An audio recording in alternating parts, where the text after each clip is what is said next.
tentang sebelum waktu habis dan juga pelan-pelan berperang gitu. Waktu habis ini sebenarnya memang sudah Allah Ta'ala sering sekali sudah Allah tulis ya, Allah ucapkan itu kan di surah Al-Hasyr. Surah Al-Hasyr ini surah yang pendek, insya Allah kita semua sudah hafal. Nah, tapi maknanya sangat dalam sekali gitu. Karena Al-Hasyr ini kan sebenarnya kan demi waktu. Jadi yang boleh bersumpah dengan nama Allah itu hanya Allah saja. Manusia tidak boleh bersumpah dengan nama lain-lain kecuali nama Allah. Hanya Allah yang boleh bersumpah. Wal Hasyr demi waktu, begitu ya. Wah, ini ada apa? Gitu ya. Ada apa? Wah, pelan-pelan berperang. Iya. Karena memang apabila peran manusia ini kan banyak, gitu. Salah satunya adalah manusia yang baik itu khairunas anfa'un linnas, yang bermanfaat bagi manusia. Salah satunya adalah saya sudah membaca ini pelan berpelannya buku dari Mbak Lia Yugiantoro. Masya Allah, ini recommended sekali. Saya rekomendasikan ini buku ini buat yang memang awam dengan istilah dakwah, yang memang pengen berdakwah dengan cara yang lain. Monggo silakan bisa membeli buku ini dan dipelajari. Ya, ini ringkas sekali dan juga sangat aplikatif kalau menurut saya. Kalau menurut saya, gitu. Karena memang untuk berdakwah, para jemaah sekalian, ini 3 menit lagi. 3 menit lagi. Memang untuk berdakwah ini begini. Allah Ta'ala itu mengatakan, Allah Ta'ala dalam surah An-Nahl ayat 125, ud'u ila sabili rabbika bil hikmah wal mau'izah al hasanah wajadilhum billati hi ahsan. Para jemaah, maka ud'u ini da'a ya. Apa ya? Menyeru, begitu para jemaah, menunjukkan. Ud'u itu fi'ul amr. Maksudnya apa? Ini perintah Allah gitu. Berdakwah ini bukan perintah ustaz, bukan perintah Rasulullah, tapi ini langsung perintah Allah. Berdakwah ini. Maka ud'u, serulah gitu. Ud'u ila, kepada sabil atau jalan. Sabil Rabbi, jalan siapa? Jalan Allah, jalan Tuhanmu. Bil hikmah wal mau'izah wal hasanah wajadilhu. Nah, ini tentang jadal, berdebat. Wajadilhu billati hi ahsan. Maka bagaimana cara kita menyeru kepada kebaikan ini? Pelan-pelan. Bil hikmah. Dengan hikmah. Hikmah itu artinya menempatkan sesuatu pada posisinya. Udah, jadi kita harus tahu medan dakwah kita. Kalau medan dakwah kita suami, ya kita yang paling tahu suami kita. Gitu. Maka pelan-pelan, gitu. Tidak terburu-buru. Kalau medan dakwahnya anak, beda lagi. Bil hikmah. Kalian yang mau dibaca salah satu bab di buku pelan-pelan berperang yang dikarang oleh halaman 35 dengan judul awalnya hanya ikut-ikutan. Awalnya cuma mengikuti seorang teman yang rutin datang ke kajian tersebut. Aku selalu mengusahakan bisa menemani karena namanya jauh dari lokasi. Aku malu kalau ketahuan malas. Padahal yang jaraknya jauh saja mau hadir di majelis ilmu. Belum lama aku mendapati jalan ini. Kalau diibaratkan masih berupa titik kecil. Belum ada pengalaman dalam dakwah menyamai pengurus taklim pada umumnya. Aku hanya bisa berdoa, semoga pilihan untuk memberanikan diri menjadi volunteer, menerima ajakan dari teman-teman untuk terjun ke dunia taklim yang masih seujung ini. Kelak berbuah pahala darinya. Jujur, kadang diri ini merasa belum pantas untuk mendakwai siapapun. Namun dari keterlibatanku di jalan dakwah, Allah mempertemukanku dengan banyak sekali teman baru. Namun anehnya, aku merasa tidak asing berada di antara mereka. Padahal ilmuku masih jauh dari mereka yang lebih memahami syariat Islam. Memang ujianku ada pada waktu. Badan ini seolah-olah ingin agar dikeloni, namun jelas tak mungkin kan? Sulitkah untuk istiqomah? Tentu saja, tetapi aku punya cara untuk mengatasinya, yaitu dengan menjauhkan diri dari lingkungan yang toksik. Allah menyayangi hambanya. Berawal dari isoman atau isolasi mandiri kurang lebih 1 bulan pada masa pandemi, Allah memberiku kesempatan mendekatkan dan mengusahakan diri yang tampak mata mungkin sekedar aku isoman sampai sebulan tanpa gaji. Namun tak melihat efek yang kurasakan dalam nikmat yang Allah berikan.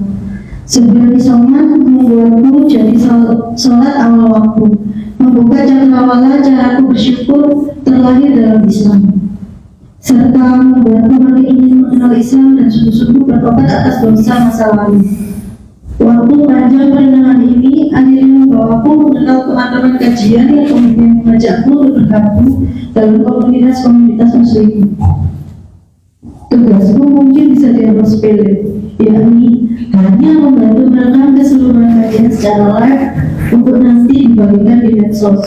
Namun akhirnya aku tahu bahwa ini juga bagian dari dakwah yang semoga berpahala bagiku dan berujung jannah. Teruslah berjalan lurus meski gelap, karena di ujungnya selalu ada Allah yang akan memberi cahaya. Allah tidak akan pernah meninggalkan kita. Allah sangat dekat dengan kita. Masya Allah. Assalamualaikum warahmatullahi wabarakatuh. Nangis Mbak. Masya Allah. Ya Allah. Ini Kasih, Mbak. Subhanallah, jazakumullah khairan baik atas bacakan sebagian kecil dari buku pelan-pelan berperan, karena yang saya tarik adalah ini adalah tentang waktu dan juga dakwah. Karena bayangkan aja kalau kita menjadi sebagian kecil dari dakwah itu kan menjadikan amal jariah untuk kita semuanya. Subhanallah. Dan saya juga sangat senang sekali dengan satu quote yang ada di bukunya Mbak Lia. Saya baru baca ini ya, tentang bagaimana waktu kita tidak lamanya. Jadi tidak perlu mencoba semua hal. Yakinlah jika Allah itu sudah memberi hidayah dengan agama ini, takkan mungkin kalau Allah tidak menyiapkan. Terus apa kontribusi kita dalam dakwah? Karena sekecil apapun Allah pasti akan mencatat apa yang kita lakukan. Dan akhirnya saya sampai kepada Mbak Lia. Maaf ya Mbak ya, boleh tanya sedikit Mbak Lia, kalau kita bicara tentang dakwah, ada banyak profesi yang kita bisa lakuin ya. Mau jadi YouTuber, mau jadi content creator, mau jadi apapun. Tapi Mbak Lia di sini memilih untuk jalan dakwahnya menulis. Why menulis? Kenapa menulis Mbak Lia? Ya, Bismillahirrahmanirrahim. Kenyala belum sih? Mati ya? Yaudah, kamu aja.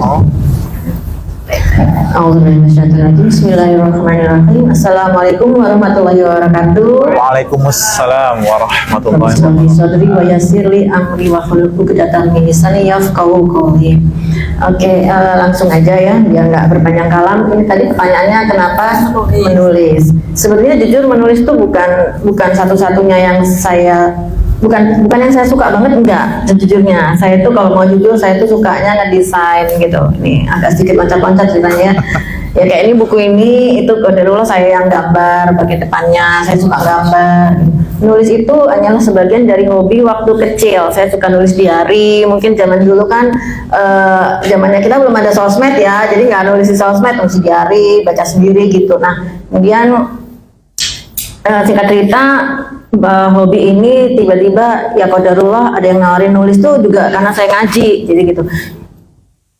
Itu adalah kayak gayung bersambut ketika saya suka nulis. Kan orang kalau suka curhat ya di sosmed, kalau saya nggak mau curhat, tapi saya pengen berbagi kalau kita punya masalah itu sebaiknya ngapain sih. Nah dari ilmu yang kita pelajari di kajian-kajian, kita bisa mengkaitkan, oh masalah ini ternyata ujungnya sebenarnya ke Allah. Nah itu saya tulis ada di muhasabah_riyadus, suka rajin nulis gitu di situ. Mungkin dari situlah saya kemudian ditawarin ada beberapa penerbit yang meminta saya jadi konten kreator, salah satu konten kreator mereka. Dan kemudian ada buku saya ini yang ketiga sebetulnya, buku pelan-pelan berperan. Mungkin teman-teman sebagian atau ada yang belum tahu, buku pertama nggak saya bawa ya, sebenarnya harusnya saya bawa ya. Buku Aku dan Hijab itu. Yang kedua Aku dan Hijrah gitu ya. Sebenarnya saya itu nggak kreatif ya Ustadz ya teman-teman. Ini yang ketiga ini sebenarnya maunya judulnya Aku dan Dakwah gitu kan. Saking nggak kreatifnya maunya kayak mau series gitu kalau kayak sinetron atau drama gitu. Aku dan ini, aku dan itu dan itu. Cuman yang kali ini saya agak sedikit out of bukan the box, maksudnya out of biasanya saya. Kenapa? Karena saya pikir istilah dakwah itu apa ya? Saya khawatirnya. Nah ini kan buku saya ini sebenarnya isinya sangat ringan. Yeah. Saya khawatir kalau saya menyebut kata dakwah di judul, orang anggapnya ini kayak serius banget, kayaknya berat banget. Kayak Ustadz bawa buku setebal itu isinya banyak dalil ya, hadis apa. Enggak, saya tuh mau justru tujuan buku ini saya sebarkan ke teman-teman, terutama ibu-ibu, teman-teman yang udah ngaji ini ya, yang insya Allah sudah lebih imannya mudah-mudahan setingkat di antara yang belum ngaji mungkin ya. Semoga ini yang didoa ya. Jadi mudah-mudahan bisa membuat semangat karena ternyata dari survei yang saya sebarkan, responden yang saya tulis di sini, saya tanya pertamanya, apa sih kata dakwah itu dalam benakmu gitu? Apa yang terlintas dalam pikiran ketika mendengar kata dakwah? Nah ternyata hampir sebagian sama kayak saya juga. Pertama kali menganggap dakwah itu ya ceramah, duduk di depan sini, di podium kayak ustadz gitu ya. Tapi ternyata gitu loh, semakin ngaji, semakin belajar, semakin tahu. Ada satu ustadz guru saya di Bintaro di Jakarta, namanya Ustadz Wimar Aditya, itu beliau memberi insightful banget ya, bahwa ternyata apa yang kita kerjakan semua teman-teman pengurus, panitia kajian itu ternyata itu dakwah loh gitu loh. Sesimpel itu gitu loh. Jadi saya tuh amazed banget ketika menyadari bahwa apa yang saya lakukan selama ini, teman-teman lakukan itu juga bagian dari dakwah. Jadi sebenarnya buku ini nggak sulit, justru memang dakwah itu susah. Dalam arti susah itu Rasulullah aja mengalami banyak rintangan, hambatan, tantangan. Artinya susah itu jalannya terjal berliku, seperti tadi kata Ustadz, mungkin nanti akan ada gesekan, akan bisa nggak disukai dan sebagainya. Tapi jangan takut karena sebenarnya dakwah itu juga di sisi lain mudah. Mudahnya apa? Yaitu tadi kita bisa memulai dari hal yang sesederhana yang kita mampu. Semisal ini ya, bikin merekam acara atau enggak bawain minuman, mana minuman enggak ada, oh itu ada di depan nyiapin ya kan, atau enggak antar jemput ustadz bisa bila diperlukan, atau enggak sesimpel teman-teman misalnya ada acara flyer kajian gitu, awalnya kan gitu di share entah di grup atau diajak japri-japri, ayo datang yuk besok kajian, itu tuh juga dakwah. Mengajak amar ma'ruf nahi mungkar tadi dakwah. Mungkin kita lebih ke amar ma'ruf ya dalam hal ini ya. Jadi mengajak pada kebaikan. Bayangin kalau satu orang datang gitu ya ngaji atau melihat postingan kita terus tergerak untuk melakukan apa yang kita sampaikan. Itu mereka dapat pahala kan? Nah, kita yang menyampaikan, kita yang mengajak itu juga dalam sebuah hadis sebutkan juga dapat pahala tanpa mengurangi sedikitpun pahala dari orang yang mengerjakannya gitu. Jadi kira-kira begitu ya Mbak Yani. Intinya saya menulis itu bukan satu-satunya hobi, malah yang saya kerjakan itu banyak kan lebih ke kayak bikin desain flyer. Nah itu juga dakwah ternyata, desain flyer gitu ya. Kayak ini flyernya Ustadz hari ini saya yang bikin gitu ya. Sekarang banyak ada Canva, nggak usah asli-asli banget nggak apa-apa. Yang penting kita modif itu boleh, itu insya Allah masih halal. Nah kemudian menulis buku itu saya harapannya gini Ustadz. Yani, jadi saya tuh tergerak karena waktu itu saat Ima juga pernah bilang, ibu mungkin pernah tahu ada buku Iqra ya, itu saya juga nggak tahu penulisnya, pengarangnya siapa, tapi fotonya biasanya di balik itu ada. Itu sampai sekarang beredar luas di masyarakat, dibeli, dibaca sama anak-anak SD walaupun ibu-ibu yang baru belajar ngaji. Kebayang pahala jariah yang mengalir untuk beliau kayak gimana, itu kan membuat saya itu terinspirasi. Itu sesederhana itu, beliau nggak ngetop, nggak terkenal, nggak apa-apa, tapi ada sesuatu yang beliau hasilkan yang masih dimanfaatkan oleh banyak orang, yang mudah-mudahan sekarang beliau mungkin sudah nggak ada ya mungkin ya, tapi pahalanya masih terus ngalir. Nah itu yang saya itu memotivasi saya untuk bisa menulis itu ya 3 buku ini. Insya Allah semoga bisa jadi pelajaran bukan buat saya aja tapi buat semua pembacanya, buat semua yang membantu dalam pengisian tulisan isi gitu. Oh, Masya Allah. Ternyata Mbak Lia menulis ini dari komunitas juga ya. Dari berawal dari kajian, kemudian ide-ide ataupun curhatan beliau ini berisi tentang apa-apa yang sudah dituliskan di sini ya. Subhanallah. Dan ini juga salah satu hal yang paling penting adalah mengisi waktu. Mengisi waktu Walia ini berupa dengan menulis dengan karya-karya yang luar biasa. Ustaz, kalau kita tarik apa yang sudah dibicarakan oleh Walia, apakah ini salah satu upaya kita untuk mengisi waktu kan dengan baik, atau itu termasuk aksan, aku atau yang mana ini? Aku bagaimana? Masya Allah ya, memang alhamdulillah Allah izinkan saya dan teman-teman sekitar 20 tahun lebih ya, waktu itu saya hijrah pertama kali ke Jakarta itulah awal saya, kemudian ada pengajian demi pengajian, tadinya ya saya juga nggak kenal kajian kan. Terus tantangan kalau dibilang ya apa ya, ada mungkin pasti ada, seperti tadi Ustadz bilang itu kan, antara lain kita iman tuh naik turun gitu ya. Jadi kadang-kadang kita kalau lagi males gitu kayak makanya inilah perlunya kita berkomunitas, kita punya teman kayak gini, entah dalam kepengurusan atau teman ngajak ngaji aja gitu. Karena kadang-kadang kita tuh kalau lagi sendirian suka males gitu, maksudnya dalik ya, saya juga gitu. Jadi kadang-kadang kita tuh kalau ngaji ya, ngaji cuma datang pulang. Itu kita hanya sekedar dari tidak tahu menjadi tahu. Jadi misalnya nih teman-teman ngaji sekali dikasih tahu sama ustadz, tadinya nggak tahu kan ilmunya ini, ternyata sekarang jadi tahu. Oke, ulang, udah selesai.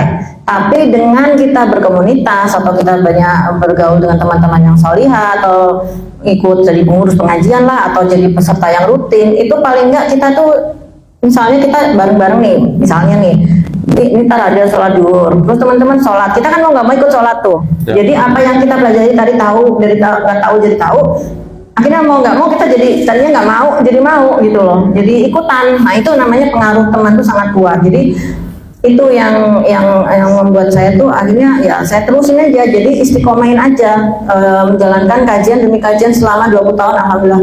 Dan itu kalau teman-teman mau tahu pengurusnya udah ganti-ganti semua orangnya, nggak apa-apa. Saya itu selalu begini Ustaz, ceritakan teman-teman, harapan saya semoga nanti ini ya nama MT Qaidul Indonesia itu hanya sekedar nama. Masalahnya yang penting kita ini mau naik kereta atau kendaraan apapun dalam dakwah itu nggak masalah, yang penting tujuannya satu, yaitu untuk Allah, untuk mencapai surganya. Karena salah satu yang mengimbus saya untuk tetap di jalan ini itu adalah kita tuh nggak tahu ya amal kita yang mana yang nanti sama Allah terima. Karena kita jangan merasa pede banget bahwa oh sholatku udah bener kok, oh aku rajin tahajud, oh aku sedekahnya udah rutin gitu, Masya Allah ya kan. Tapi ternyata saya pengen, ini salah satu jalan saya ke surga gitu, ada di jalan dakwah ini. Karena jalan dakwah ini adalah contoh dari teladan Rasulullah. Jadi Rasulullah itu mencontohkan kita untuk tetap ada di jalan dakwah ini itu. Dan sebelum zamannya Rasulullah, nanti kalau lihat di buku ini kan ada tulisan-tulisan juga dari ustadz-ustadz termasuk Ustadz Mauris. Nah saya masih ingat yang Ustadz Abi Maki itu sampaikan bahwa ternyata sebelum zamannya Rasulullah itu Nabi itu berdakwah, selesai Nabi itu meninggal nggak ada, ya udah selesai, diteruskan Nabi yang lainnya. Tapi ketika sampai di Rasulullah itu mewasiatkan bahwa kita semua umatnya itu wajib untuk berdakwah gitu loh. Nah itu yang membuat saya kenapa enggak kita tiru. Ibaratnya kita kalau punya idola gitu ya, entah itu dari apalah, nyanyi kayak apa, kan kita rasanya pengen ngikutin idola kita gitu, apa yang dia bajunya kita pakai, kelakuannya kita tiru, kita copy paste. Nah, kenapa enggak kita mengidolakan Rasulullah yang jelas-jelas ada panutan atau yang ideal dari seluruh umat di bumi ini gitu. Jadi itu yang membooster saya untuk tetap di jalan ini. Dan teman-teman yang udah silih berganti tadi saya bilang, Ustadz nggak masalah, karena nanti kita juga suatu hari akan nggak ada, seperti tadi kata Ustadz, waktu kita akan habis, entah saya duluan, entah teman-teman duluan, entah Ustadz duluan, pasti kita akan mengalami namanya dipanggil Allah. Nah mudah-mudahan siapapun yang meneruskan jalan dakwah kita itu menjadi apa ya, tongkat estafet itu dipegang siapapun, menjadi juga amal jariah kita gitu. Jadi kita juga harus bisa mengcopy paste kebiasaan kita ke teman-teman. Ini kayak ibu-ibu udah ngaji, Masya Allah, mungkin bisa ngajak ngaji teman-temannya gitu. Mungkin salah nggak jadi pengurus nggak apa-apa, tapi kalau mau jadi pengurus juga boleh. Pengurus tuh macam-macam, nanti akan belajar lagi. Jadi yang penting kita dalam suatu kegiatan dakwah komunitas, yang penting kita tahu dulu potensi yang kita miliki, yang kita pengen didawamkan untuk istiqomah itu apa. Contoh saya senangnya desain, ya udah saya tuh bilang sama teman-teman, kalian mau bikin program apa aja yang penting selama di jalan Allah silakan. Kalau saya tapi pokoknya pengen bikin flyer. Tapi saya juga nggak mau sendirian Ustaz, flyer ini desain flyer. Ini karena saya juga ngajarin teman-teman yang mau bikin flyer, ayo belajar gitu. Jadi supaya bisa namanya regenerasi. Semoga jadi pahala jariah itu sih intinya Mbak. Jadi Masya Allah. tantangannya itu tadi, teman datang silih berganti is okay. Karena tadi seperti ada di mana itu halaman yang mana, bahwa dengan atau tanpa kita dakwah itu insya Allah masih akan tetap berjalan. Allah itu akan tetap menjaga. Cuman masalahnya apakah kita mau atau nggak mau tetap jalan ini, karena kita nggak ada juga akan digantikan. Tapi selama kita masih ada, masa kita mau diganti orang lain gitu? Selama kita bisa mencari pahala dari situ, walaupun orang bilang ini remah-remah gina, aku mah cuman apa, cuman bawa ini, cuman nggak apa-apa. Allah nggak melihat kecil besarnya kontribusi ya, tapi keikhlasan dan ketulusan. Jadi kalau ada gesekan satu sama lain itu biasa, nggak cuma di jalan dakwah ya, di jalan apapun itu sunatullah pasti akan ada ketidakcocokan sekali-sekali, oke gitu. Yang penting lurusin lagi tadi kata Ustaz, niat karena Allah. Jadi teman-teman, ini pesannya adalah jangan pernah merasa kecil atau nggak mampu menjalankan dakwah atau beraktivitas dakwah, karena apapun yang kita lakukan selama masih sesuai kemampuan kita, insya Allah itu perpahalanya sama. Dan jangan takut untuk memulai, karena kita nggak akan pernah tahu jalan kita selanjutnya apa sebelum kita memulai gitu. Ya, Masya Allah, dengan penulis dari Pak Zainal Junaidi dari Masjid Al-Bahjid dari pesantren Hidayatullah. Tapi kali ini bisa dekat dengan penulis Putri, dan itu sekaligus sosok dia itu mungkin yang dikenal sebagai penulis, tapi sebenarnya beliau ini keturunan dari Pak Profesor Yogi yang juga menulis dokter tapi menulis buku, jadi mungkin ada keturunan bisa menulis. Saya sungguh bahagia bisa berkenalan dengan dia, dan perlu diketahui bahwa Profesor Yogi Angkara itu yang ikut merintis masjid di sini, yang mendirikan masjid di sini. Dan jadi Pak yang saya juga yang saya juga ini apa gitu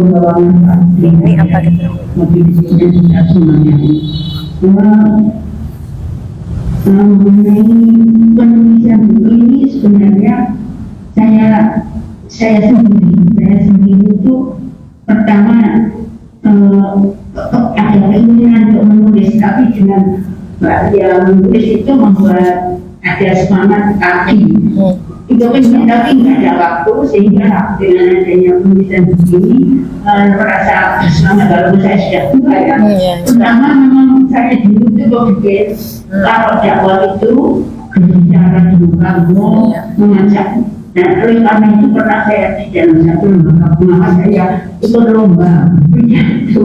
Maksud saya terlalu pede pidato, sebenarnya namanya itu untuk dakwah. Tapi ya karena ada istilahnya itu bekal yang cukup, ya aku pas aku menyampaikan itu, saya berpikir apakah hanya berpidato, apakah itu saja. Kemudian saya berpikir nanti seakan-akan awal itu berinspirasi bahwa dakwah itu tidak diisikan, sehingga ketika saya naik bersama-sama dengan anak-anak sekolah, naik ilmu bersama-sama, saya punya pemikiran, oh iya, di sini saya ajak beliau ini, anak-anak ini untuk mengaji, hanya cuma Al-Fatihah. Siapa yang bisa Al-Fatihah, saya berikan gratis bukunya. Setelah itu rata-rata bisa semuanya Al-Fatihah, tetapi ternyata mereka tidak paham tentang Al-Fatihah itu. Terjemahannya saja, kata-kata amin saja sederhana itu tidak tahu artinya. Sehingga saya tersentuh, bagaimana ya di dalam pelajaran sekolah kok anak-anak ini sampai tidak mengerti, memahami. Nah, itu yang mencetuskan, oh tidak, ternyata dakwah itu tidak hanya itu saja, lain-lain macam-macamnya, semua kegiatan kebaikan itu menjadi dakwah kita.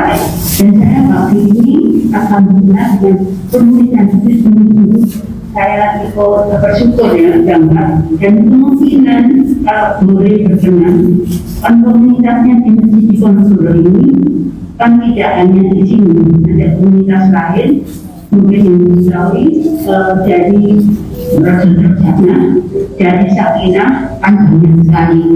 Tapi tidak tahu apakah buku itu saya belum tahu caranya untuk membagikan ini. Karena ini saya lihat sepintas tadi apa yang dibicarakan sungguh inspiratif untuk bidang-bidang ini yang sebagai wanita terutama dengan waktu yang pendek. Membuat kita itu semangat apa yang kita bisa terapkan, inspirasinya itu membuat kita semangat untuk menyakitkan orang lain untuk bisa berjalan buat apa saja. Itu sungguh membanggakan. Masya Allah. Terima kasih. Nah, ya. Jadi nanti Eyang dan Rekam bisa mendapatkan buku ini ke depan nanti untuk informasi selanjutnya bagaimana ada beberapa hal yang bisa disampaikan nantinya untuk dapat buku ini ya. Nantinya ya, insya Allah. Jadi kalau saya Artinya itu berhenti kemana gitu. Iya. Diinformasikan. Iya. Waalaikumsalam warahmatullahi wabarakatuh. Alhamdulillah hari ini untuk buku sudah tersedia. Untuk hari ini Balia sudah menyediakan buku secara offline hari ini dan untuk orang siapa yang ingin mendapatkan buku ini nanti bisa menghubungi meja di depan dengan Pak Farah nanti insya Allah ya. Baik, terima kasih Eyang untuk serinya hari ini luar biasa menjadi inspirasi buat kita semuanya. Dakwah dimanapun kita bisa berada ya. Seseorang itu tergantung agama menampilkannya. Falyanzur ahadukum man yukhalil. Maka perhatikanlah ahadukum dari kalian masing-masing ahadukum man yukhalil, dengan siapa kamu berteman. Karena kaidahnya hakikatnya teman itu tarik. Ketika kita jangan sampai begini, saya mau masuk di kalangan orang-orang yang ahli maksiat, saya sendirian belum. Ya, saya mau masuk kalangan, saya mau hidup di sana yang pergaulan bebas. Ya, siapa tahu saya akan menjadi cahaya di sana. Jangan sekali-kali, jangan sekali-kali. Karena sealim-alimnya apapun orang itu, kalau terlalu banyak circle yang buruk akan ketarik, Jadi hati-hati. Begitu. Maka cari teman, jangan sendiri. Persoalan kembali ya, pasti dalam apa ya untuk mengembangkan ide dalam tulis, kemudian juga menjalankan untuk peran dakwah juga bersama teman-teman semuanya, semuanya itu kan pasti ada hambatan juga. Dan gimana kalau hambatan dari internal, dari keluarga, apakah ada dan mungkin proses pendukung dari teman dan keluarga kan juga pasti tidak memungkiri kita itu pasti gitu juga ada dukungan dari mungkin suami anak seperti itu. Nah itu ada nggak sih ya hambatan kalau misalnya memang ada ataupun misalnya kira-kira ada saran yang mungkin untuk teman-teman yang sekiranya mungkin sekarang lagi berusaha untuk bergerak tapi Insya Allah. Insya Allah. Ini pertanyaan yang bagus banget. Cukup mengharu biru kelihatannya nih ya. Setengah curhat bagaimana saya nggak tahu. Tapi memang gini, memang jalan dakwah itu salah satu jalan kita insya Allah ke surganya Allah. Ya, jalan ke surganya Allah itu banyak banget sebetulnya kalau kita mau baca. Termasuk salah satunya jalan dakwah ini, atau sedekah, amal-amal lain banyak. Termasuk dalam hal ini yang saya mau sampaikan, taat kepada suami ya Ustaz ya. Jadi memang ketika kita mau nyemplung di jalan dakwah ini, khususnya ini dalam hal gini, dakwah yang kita omongin sekarang apa ini? Mau jadi pengurus misalnya ya. Kalau sekedar dakwah membagikan flyer itu mah bisa ya siapa aja, nggak usah jadi pengurus. Teman-teman ini juga tinggal nge-broadcast, tinggal nge-share, it's okay. Itu keren banget, udah keren banget ya. Tapi kalau kita mau terlibat dalam suatu komunitas kepengurusan, ya seperti teman-teman yang sudah terjun di sini, entah kecemplung atau terjun bebas, saya nggak tahu, itu memang menurut hemat saya secara pribadi perlu yang namanya ridho suami.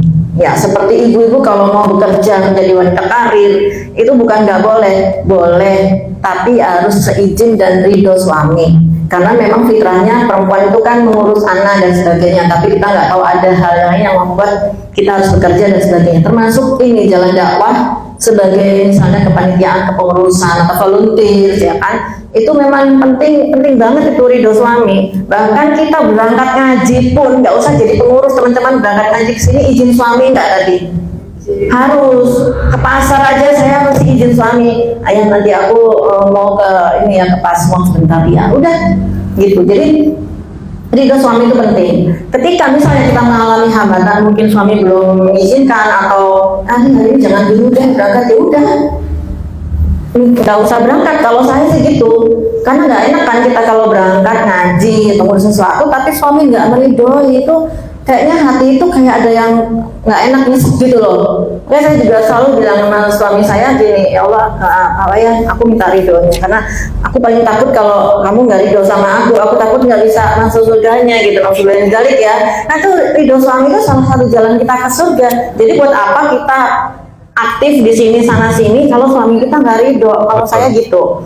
Nah, nggak tahu, kalau saya mungkin salah, saya minta maaf, ilmu saya memang kurang, makanya saya hadirkan undang Ustadz Mauris ini untuk melengkapi kekurangan yang pastinya saya miliki. Jadi kalau punya halangan, hambatan itu biasa, tapi ini sambil didoakan, karena kita nggak tahu, Allah itu maha melembutkan hati, Allah maha membolak-balikan hati. Yang mungkin tadinya suami atau anak nggak ridho, jadi hambatan, halangan, kita nggak tahu ke depannya berapa hari lagi atau berapa tahun lagi, tiba-tiba restu itu tahu-tahu nih tiketnya, udah boleh silakan, kamu jadi ustazah sana boleh. Itu kan kita nggak tahu. Doa itu penting. Jadi istiqomah itu selain ikhtiar itu doa, karena la haula wala quwata illa billahil aliyil azim. Jadi tiada daya dan upaya melainkan karena pertolongan Allah. Kita bisa sampai di sini, bisa aktif ini itu bukan karena kita kok pintar, bukan karena kita itu mampu, tapi karena Allah izinkan ridho. Dan ridho Allah itu termasuk salah satunya dari ridho suami tadi, karena ridho suami itu ada ridho Allah juga. Jadi ya nggak apa-apa kalau misalnya belum ada izin, misalnya ini aku nggak berprasangka apa-apa ya, jadi jangan dikait-kaitkan. Itu karena ini umum gitu loh. Saya nggak cuman bukan mengalami pribadi juga, maksudnya ada beberapa teman mungkin yang gitu, nggak apa-apa ya, silakan kalau mau dulukan dulu keluarga, karena ngurus keluarga itu juga ibadah. Dakwahnya hanya salah satu kok, salah satu jalan, bukan berarti ya udah kamu nggak usah dakwah kan bisa nggak harus dari pengurus aja. Tadi seperti dibilang, kita ngajak orang ngaji, datang nunjukin aja, kamu bisa ke pengajian, tapi sorry ya, aku nggak bisa datang karena masih rapat, kamu datang mau. Itu aja udah cukup, nggak apa-apa. Jadi jangan berkecil hati. Izin saya mau sedikit sekalian mungkin untuk closing ya Mbak Yani ya. Di dalam buku itu ada setiap kisahnya, itu ada quote-quote kecil yang bukan hadis, bukan Quran mungkin, tapi dari pengalaman teman-teman itu mungkin bisa diambil hikmah dan ibrohnya. Itu saya aja suka terharu sendiri ya, tonton ya. Saya baca cepat aja supaya nggak terlalu berlama-lama ya. Halaman 42, nanti kalau beli bisa dicatat. Jadilah bagian dari dakwah meskipun itu peran kecil, stay on the track. Rasanya sangat sulit berjuang istiqomah jika sendirian, tanpa berjalan bersama sahabat yang solihah. Dan itu saya rasakan banget gitu ya. Kalau saya nggak aktif di kepengurusan, mungkin saya kerjanya cuma ngapain di rumah, cuma tidur aja gitu. Tapi ini tidurnya saya sambil ngedesain, sambil nulis apa gitu. Terus halaman 63. Jangan biarkan dirimu sendiri, karena kesendirian itu akan membuatmu kembali ke masa-masa suram. Kenali dirimu dan potensimu. Selanjutnya gunakan, ingat aja tujuan awal kita yaitu mencari ridha Allah dan menegakkan agama Islam. Balik lagi, mencari ridha Allah termasuk di sini adalah ridho suami, jangan lupakan. Jadi jangan biar aku mau dakwah orang kamu nggak studi, udah pokoknya ini kan jalan jangan salah, itu ridho suami juga penting loh. Itu salah satu akar juga dari ridhonya Allah. Halaman 90 nih, nanti cek. Jadi apalagi yang kita tunggu? Maksimalkanlah medsos kita ya, meskipun hanya dengan memberikan info kajian, dengan menyebarkan flyer, karena tiap individu yang hadir di sini karena flyer atau karena info dari kita, insya Allah akan sampai pahala dakwahnya kepada kita yang menyampaikan. Halaman 94, dengan atau ini yang tadi saya sebutkan ya, dengan atau tanpa kita, agama Allah itu akan makin kuat. Jadi dakwah tetap akan terus berjalan. Kalau nggak mau berjalan di jalan dakwah, Allah pun akan menggantikan kita dengan orang lain. Pertanyaannya, maukah jika Allah menggantikan kita dengan orang lain? Ya. Terus yang nomor halaman 99 ada juga, waktu kita tidaklah banyak. Jadi tidak perlu mencoba semua hal. Yakinlah jika Allah sudah memberi hidayah atas agama ini, nggak akan mungkin kalau Allah tidak menyiapkan apa kontribusi kita dalam dakwah. Kemudian untuk urusan dakwah, lakukan saja. Ini seperti tadi kata Eyang ya, batas umur tak ada yang tahu, jadi jangan ditunda-tunda karena siapa tahu esok belum tentu ada untuk kita. Itu. Dan terakhir, jadi yuk semangat bagi yang mau mulai berdakwah, halaman 127 ya. What are you waiting for? Jangan tunda lagi, mulai dari hal yang kecil saja dulu, dan ingat ada surga yang harus kita perjuangkan. Mohon maaf lahir batin atas segalanya, semoga menginspirasi dan membuat kita semua saling bersemangat untuk tetap di jalan Allah. Amin. Amin. Masya Allah, hari ini kita banyak mendapat insight dari Ustaz dan juga Mbak Lia. Semoga kita mengisi waktu, dan salah satunya adalah bagaimana kita mengisi waktu itu dengan jalan dakwah dan berperan secara pelan-pelan sesuai dengan apa yang kita mampu, apa yang kita